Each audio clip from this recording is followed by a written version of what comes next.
Hello मेरे प्यारे बच्चों, कैसे हैं आप लोग। मन में सोच रहे हैं सर बढ़िया है, आप पढ़ाइए आगे, नाटक मत करिए। चलिए हम लोग आगे आगे बढ़ते हैं। लेक्चर नंबर 6 पे आ गए हैं बेटा, थर्मोडायनेमिक्स में। उसमें हम लोग आज हम पढ़ेंगे इंटरनल एनर्जी के बारे में। Sorry, first law of thermodynamics, वो तो इसके अंदर आएगा। फर्स्ट लॉ ऑफ थर्मोडायनेमिक्स पढ़ेंगे हम लोग। क्या पढ़ेंगे? First law of thermodynamics. तो फर्स्ट लॉ ऑफ थर्मोडायनेमिक्स में जो बात होगी हमारी, आपको पता है ये फर्स्ट लॉ ऑफ थर्मोडायनेमिक्स आप बचपन से पढ़ते हुए आ रहे हैं। कंजर्वेशन ऑफ एनर्जी, कि mass is neither be created nor be destroyed, it can be converted from one form to another form. याद करिए, क्लास 9 10 से पढ़ते हुए आ रहे हैं बचपन से। कंजर्वेशन ऑफ एनर्जी वही है फर्स्ट लॉ, कि mass is that energy is neither be created nor be destroyed, it can be converted from one form to another form. Okay, तो यही चीज हम लोग को पढ़नी है। तो फर्स्ट लॉ थर्मोडायनेमिक्स बोलता है delta U is equal to delta Q plus delta W. यहां पर यू होता है internal energy, change in internal energy. Q होता है change in heat energy. W होता है change in work done. Work done में चेंज मतलब ये होगा work done on the system, heat energy given to the system, heat given to the system, और internal energy change in internal energy. ये चीज हम लोग को पढ़नी है। अब हम लोग पहला टॉपिक स्टार्ट करते हैं कि इंटरनल एनर्जी क्या होता है। आज हम चर्चा करेंगे इंटरनल एनर्जी के ऊपर। चर्चा करते हैं डेल्टा यू के ऊपर। यू होती है इंटरनल एनर्जी। अब इंटरनल एनर्जी होती क्या है समझिए। जैसे कि हमारे पास जो टोटल एनर्जी होती है, अब ये जो टोटल एनर्जी हमारी निकलती है, जो टोटल एनर्जी हम किसी भी चीज में जब कुछ वर्क करते हैं, कोई काम करते हैं, जब उसमें कोई एनर्जीज देखते हैं, कौन कौन सी एनर्जी होती है आइए देखते हैं। टोटल एनर्जी जो हम किसी की फाइंड करते हैं तो उसके अंदर कौन कौन सी एनर्जी मिलती है। उसके अंदर ये इंटरनल एनर्जी अंदर है, कि जैसे कि मान लीजिए कोई मॉलिक्यूल्स हैं गैस के, वो मूव कर रहे हैं, तो मूव जो कर रहे हैं वो मोशन है, काइनेटिक एनर्जी है। तो वो उनके अंदर किन किन एनर्जीज की वजह से वो मूव कर रहा है, और भी तो कुछ छोटी मोटी एनर्जी उसके अंदर होंगी ना। तो इंटरनल एनर्जी वो अंदर की एनर्जी है। तो अगर मैं टोटल एनर्जी की बात करूं तो टोटल एनर्जी में कौन कौन सी एनर्जी मिलेगी हमें, जैसे काइनेटिक एनर्जी मिलेगी, प्लस पोटेंशियल एनर्जी मिलेगी, और प्लस एक इंटरनल एनर्जी भी मिलती है हमें, अंदर की एनर्जी। जब कोई पार्टिकल, गैस के पार्टिकल मूव करते हैं, मोशन करते हैं, तो काइनेटिक एनर्जी होती है, और रेस्ट पे होते हैं पोटेंशियल एनर्जी होती है। तो जब टोटल एनर्जी हम लोग काउंट करते हैं किसी भी सिस्टम की या किसी भी चीज की, तो उसमें काइनेटिक प्लस पोटेंशियल को प्लस करते हैं, और साथ में इंटरनल एनर्जी भी होती है। ठीक है, बहुत ही डीप बात करेंगे, बहुत ही अंदर में जो एनर्जी पाई जाती है वो इंटरनल एनर्जी होती है। ठीक है, मान लीजिए हम बात करते हैं कि हमारे पास कोई सिस्टम है जो रेस्ट में है, कोई सिस्टम है जो मेरे पास रेस्ट में है। ठीक है, मतलब एक्सटर्नल फील्ड उसमें नहीं है, कोई भी एक्सटर्नल फील्ड नहीं है उसमें, कोई भी बाहरी फील्ड नहीं है उसमें। तो अब जो टोटल एनर्जी निकलेगी वो इंटरनल एनर्जी होगी। समझिए, अगर मेरा सिस्टम कोई भी रेस्ट में है, वहां पर कोई भी एक्सटर्नल फील्ड नहीं है, बाहरी हवा नहीं है, बाहरी का कोई आदमी इधर नहीं आएगा, कोई भी एक्सटर्नल फील्ड अप्लाई नहीं हो रही है, तो अब जो टोटल एनर्जी निकलेगी वो निकलेगी हमारी इंटरनल एनर्जी के बराबर। याद रखिएगा, और इंटरनल एनर्जी को डिनोट किया जाता है यू से। अब देखिए इंटरनल एनर्जी में कौन कौन सी एनर्जीज पाई जाती हैं। ये बोल तो रहा है अंदर की एनर्जी, तो इंटरनल एनर्जी के अंदर कौन कौन सी एनर्जीज होती हैं मैं आपको बताता हूं। जैसे काइनेटिक एनर्जी हो गई, जैसे काइनेटिक एनर्जी हो गई मॉलिक्यूल की। फिर काइनेटिक एनर्जी हो गई वाइब्रेशनल काइनेटिक एनर्जी हो गई, पार्टिकल जो वाइब्रेट करेंगे। काइनेटिक एनर्जी मॉलिक्यूल की हो गई, मूव कर रहे हैं, काइनेटिक एनर्जी इनके वाइब्रेटरी काइनेटिक एनर्जी होगी, और रोटेटरी मोशन की, किसकी, रोटेटरी मोशन की। प्लस पोटेंशियल एनर्जी पाई जाएगी उसके अंदर, है ना, इलेक्ट्रॉन एंड न्यूक्लियस के बीच में, राइट। और आपके पास फिर पोटेंशियल एनर्जी पाई जाएगी फोर्स ऑफ अट्रैक्शन वाली पाई जाएगी। तो ऐसे बहुत सारी एनर्जीज, इंटरनल एनर्जीज के अंदर पाई जाती हैं, ठीक है ना।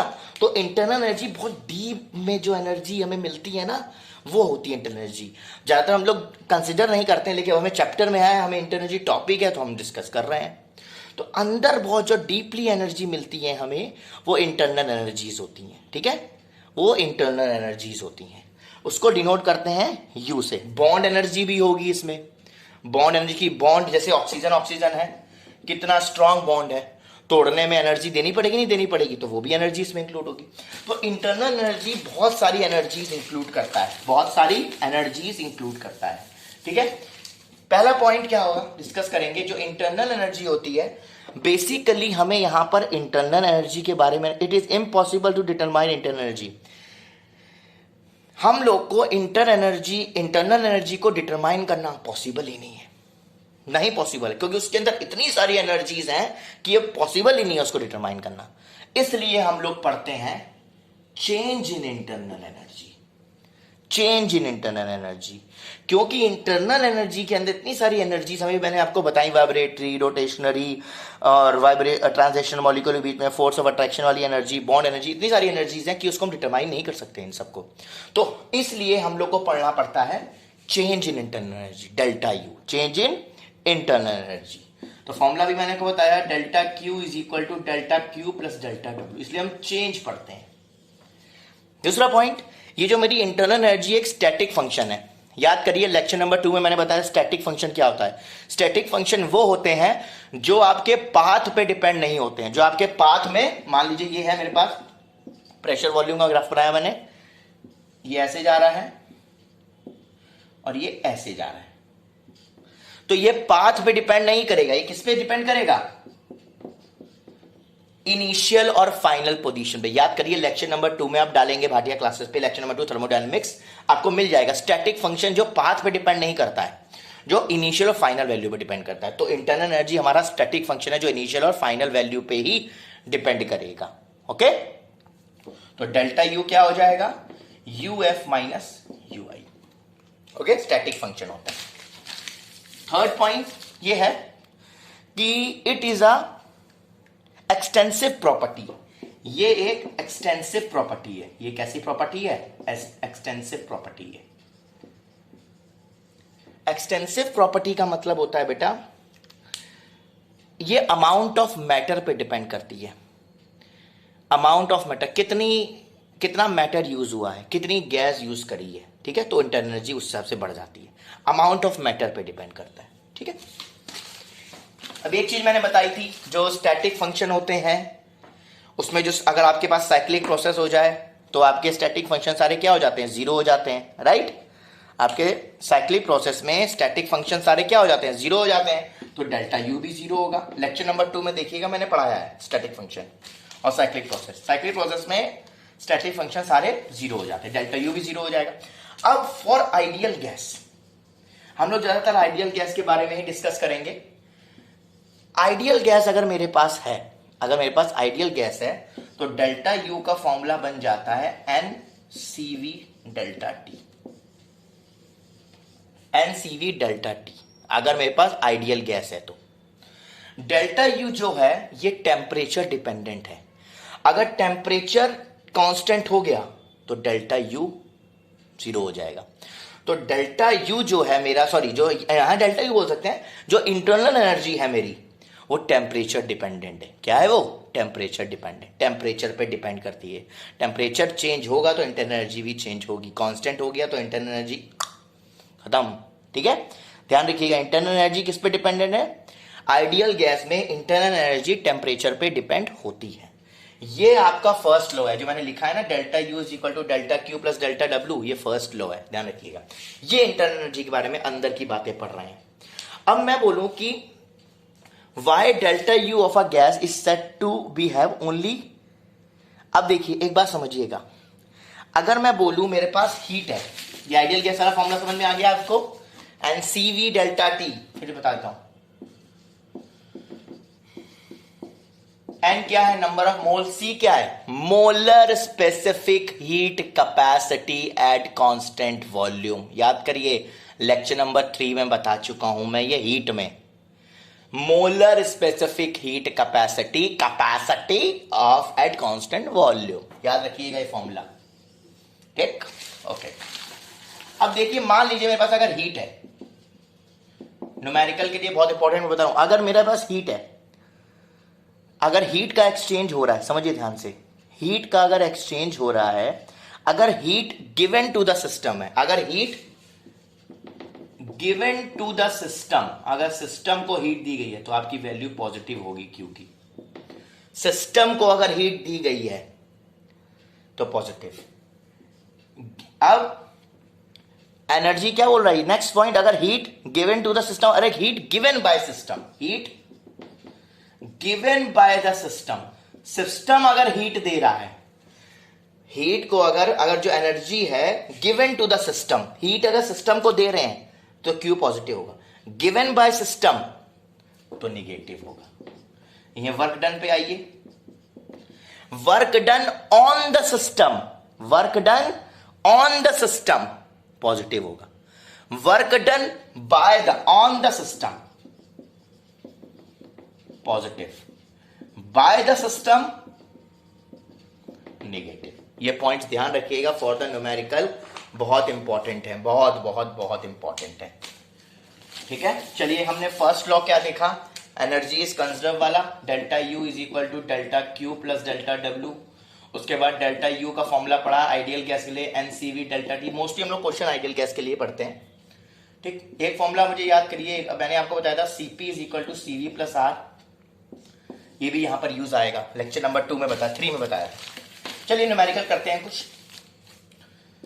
एक न्यूमेरिकल ये है, बोल रहा है 500 calories of heat, 500 calories of heat, 500 calories of heat is given to system, system को 500 कैलोरी दी गई and system performs and system performs 350 calorie work, system perform 350 calorie work, calculate delta U। 500 calorie of heat is given to the system and system perform 350 calorie work, calculate delta U। अब हमें इसमें निकालना है internal energy. Formula आपको पता है delta U का क्या होता है, delta U is equal to delta Q plus delta W. Internal energy मुझे निकालनी है, heat is given to the system, दी गई तो क्यू क्या होगा, पॉजिटिव प्लस 500, राइट, प्लस 500। अब क्या है, एंड सिस्टम परफॉर्म, सिस्टम ने वर्क किया है, सिस्टम ने वर्क किया है, तो ये क्या हो जाएगा, निगेटिव हो जाएगा। ये नहीं, सिस्टम ने वर्क किया है, सिस्टम ने वर्क किया है, सिस्टम पे वर्क नहीं हो, सिस्टम ने किया है, तो माइनस, तो आ जाएगा ये 150, सॉरी ये 350 था, 150 कैलोरी आ जाएगा डेल्टा यू, ठीक है। समझ में आया क्वेश्चन, यही पॉइंट्स यहां पर समझने हैं, कब साइन कौन सा रखना है आपको, ठीक। चलिए नेक्स्ट क्वेश्चन पे आते हैं। नेक्स्ट क्वेश्चन ये बोल रहा है कि ध्यान समझिएगा क्वेश्चन, बहुत अच्छे अच्छे क्वेश्चंस बता रहा हूं मैं आपको, करा रहा हूं। 0.5 मोल O2 is heated, 0.5 mole of O2 is heated from 25 degree Celsius to 125 degree Celsius at constant pressure, at constant pressure, at constant P, find QWQ, QWU। Internal energy निकालनी है, हीट निकालना है, वर्क डन निकालना है। जैसे कि आप जानते हैं Q का फॉर्मूला NC डेल्टा T हमने पढ़ा था लेक्चर नंबर 3 में, मैंने आपको बताया था। यहां बोल रहा है कांस्टेंट प्रेशर। एक चीज और दी गई यहां पर, जो सीपी की वैल्यू है वो दी गई है मुझे 5 और जो आर दिया गया है वो दिया है 2 कैलोरी पर मोल केल्विन, ये मुझे गिवन है क्वेश्चन में, ठीक है। अब आप जानते हो कि ये कांस्टेंट प्रेशर है तो यहां सीपी लिखूंगा, लेक्चर नंबर 3 में सब सिखाया था हीट में। तो क्यू एन मुझे दिया है 0.5, सीपी मुझे दिया है 5 क्वेश्चन में देखिए, और डेल्टा टी क्या होगा 1 फाइनल माइनस इनिशियल, 125 में 25 माइनस करूंगा, 0.5 इंटू 5 इंटू 100। इसको सॉल्व करके इसका आंसर मुझे कमेंट सेक्शन में बताइएगा, मैं चेक करूंगा, देखता हूं कितने लोग करते हैं। इसका आंसर क्यू की वैल्यू मुझे कमेंट सेक्शन में चाहिए। पहला पॉइंट क्लियर हो गया, क्यू कैसे निकाला है। उसके बाद मुझे निकालना है डेल्टा यू। जैसे कि आप जानते हैं डेल्टा यू का एक फॉर्मूला हमने पढ़ा है, अभी मैंने बताया for ideal gas NCV delta T. ये सब आइडियल गैस ही है O2, ठीक है, आइडियल गैस के लिए पढ़ रहे हैं हम लोग। Delta U is equal to NCV delta T. Delta N तो मुझे पता है 0.5। आप बोलोगे सर ये सीवी कैसे निकालेंगे, सीपी तो पता है। याद करिए लेक्चर 3 में मैंने आपको एक चीज बताई थी कि CP is equal to CV plus R, CP is equal to CV plus R, या फिर मैंने आपको बताया था CP minus CV is equal to R. याद करिए लेक्चर नंबर 2 में फॉर्मूला बताया था CP minus CV equal to R, जब हीट पढ़ा रहा था मैं, स्पेसिफिक हीट। तो सर अभी मुझे सीवी, मैंने आपको बताई, मैंने एक फॉर्मूला बताया था जिसमें हमने सीवी निकाला था, CV is equal to F upon 2r। याद करिए एफ को बताया था डिग्री ऑफ फ्रीडम। अगर आपकी मोनो एटॉमिक गैस है तो 3, डाई एटॉमिक है तो 5, और पॉली एटॉमिक है तो 7 वैल्यू थे, राइट। O2 मेरे पास कौन सी गैस है, ये डाई एटॉमिक, तो CV की वैल्यू क्या हो जाएगी 5.2, और R की वैल्यू कितनी है 2, 2 से 2 कट जाएगा तो CV की वैल्यू कितनी आ गई, यहां पर CV की वैल्यू कितनी, सॉरी यहां पर CP की वैल्यू 7 दी गई थी, सॉरी गलती हो गई, ये 7 दी गई थी, वहां 7 रख लीजिएगा, ठीक है, सॉरी क्यों CP की वैल्यू 7 दी गई थी, गलती से मैंने 5 लिख दी, सॉरी फॉर दैट। वहां पर 7 कर लीजिएगा, जो आप Q से यहां पर CP से मल्टीप्लाई करोगे, CP की वैल्यू 7 है, वहां 7 से मल्टीप्लाई करके मुझे आंसर बताइएगा, ठीक है। तो CP की वैल्यू 7 थी, R की वैल्यू 2 कैलोरी पर मोल केल्विन थी, F की वैल्यू मुझे डिग्री ऑफ फ्रीडम, यहां पर डायटोमिक गैस है O2 तो 5 दी जाती, 5 होती है F की वैल्यू, तो CV की वैल्यू आ गई 5। यहां मैं 5 पुट अप कर दूंगा। डेल्टा टी आपको पता है 125 में से 25 गया 100।